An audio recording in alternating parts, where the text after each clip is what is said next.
Good evening. Hi everybody. Thanks for tuning in. Thanks for watching.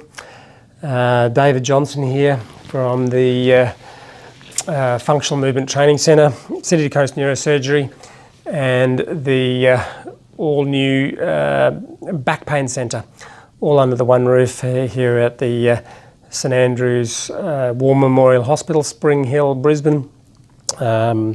Just also letting you know that we have functional movement training centres on the Sunshine Coast and in Toowoomba. It's been a long day. I've been in surgery all day. Sorry, I'm looking a little bit dishevelled, but I promised an inquiry that I'd clarify her inquiry and her question, which is quite an interesting question, with a short video. So the question came from a lady called Denise. I've never met Denise. She's not a formal patient of ours, but she may well come and see us. And it's about a family member of hers who has back pain, and the back pain is persisting despite doing a lot of core strength exercises that has obviously been advised to her by her physical therapist. Now, so the real concept of this video is, or the message that I want to get across to you with this video is, what is the difference between exercise therapy or core strengthening or motor control, gym-based exercise programs, and how do those things differ from neurorehab movement therapy? They are black and white, okay? It's absolutely black and white. Exercise therapy, strengthening, core strengthening, and neurorehab movement therapy. That's the first message I want to get across. The second message, the first concept that I want you to understand, the second concept is that in isolation, being strong in your core or any other part of your body, there's nothing wrong with that. There's nothing wrong with engaging in core strengthening activity to have stronger musculature that supports your skeleton or your body. But that has to be qualified in saying, and this is concept 3, if you suffer from back pain and you're expecting that engaging in regular core strengthening exercise is going to fix your back pain, then you are going to be sadly mistaken. And that is the most common therapy that patients who I see tell me that they've done. Because the first question I ask patients after they tell me that they've got back pain is, or the second question after that is what have you done for your symptoms? And they'll all tell me that they've done weeks, months, years of core strengthening activity. Now, they may have done it well or they may have done it very poorly, but regardless of that, the core strengthening activity does not fix back pain symptoms. And the wider peer-reviewed literature investigating back pain with good scientific scrutiny has shown us exactly that. The results are extremely disappointing when we try to alleviate back pain symptoms with core stability. So what is the difference between, how can I explain the difference between core stability and neurorehab movement therapy? If we think about what we're engaging in when we do core strengthening, we're really enhancing a hardware element of your movement. And the hardware, by hardware I mean the muscles. Okay, the muscles are hardware that makes your body move, that makes your spine, your skeleton, and the associated joints move. When we think about the other side of what's required in this system of movement, we can think about the software. Now, the software is really your central nervous system.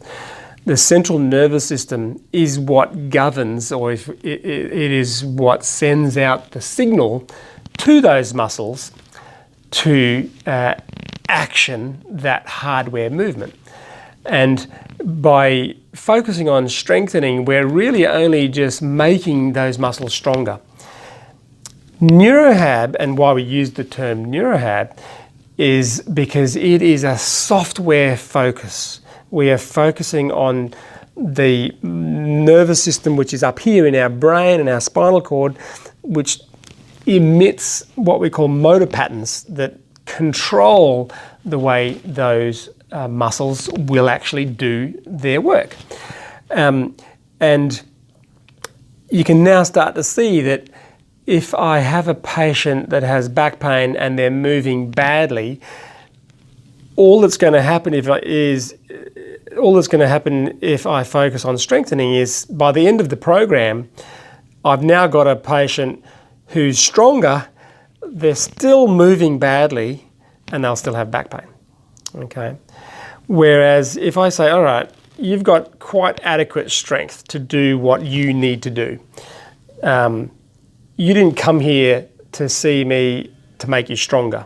You came here to see me because you had back pain and that's what you wanted me to fix.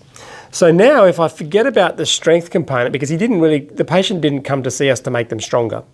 A lot of therapists undertake strengthening as their way of trying to help the presenting symptoms of pain, but that's not what the patient actually asked for. The patient didn't ask to be made stronger. The patient said, get rid of my back pain.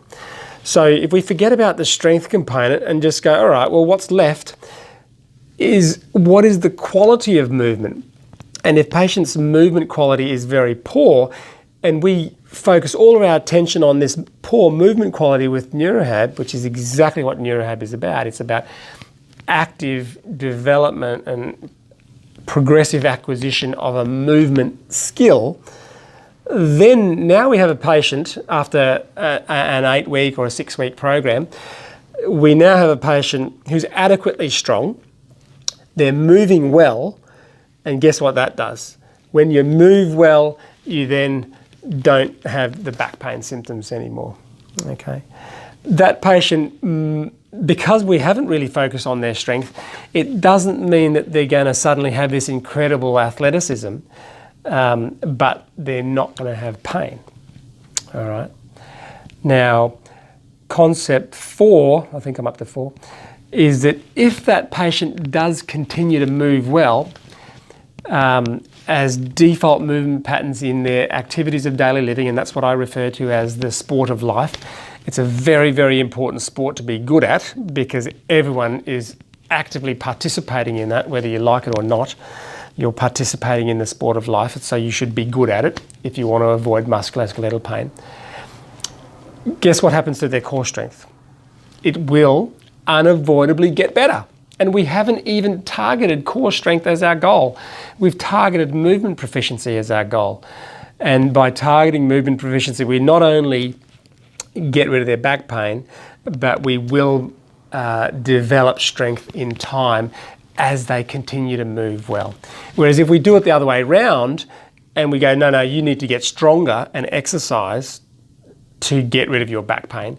Number one, we don't get rid of our back pain. And number 2, because the patient's in pain, they highly likely will not actually develop very good gains in their strength anyway. So that's a lose-lose situation.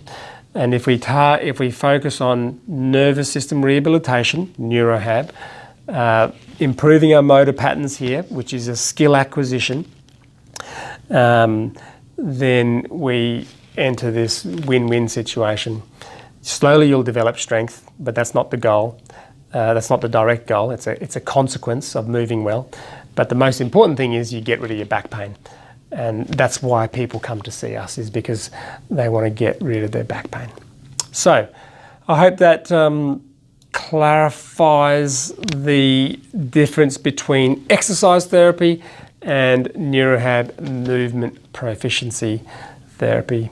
Only available at the Back Pain Centre, Functional Movement Training Centre, and my neurosurgical practice, City to Coast Neurosurgery.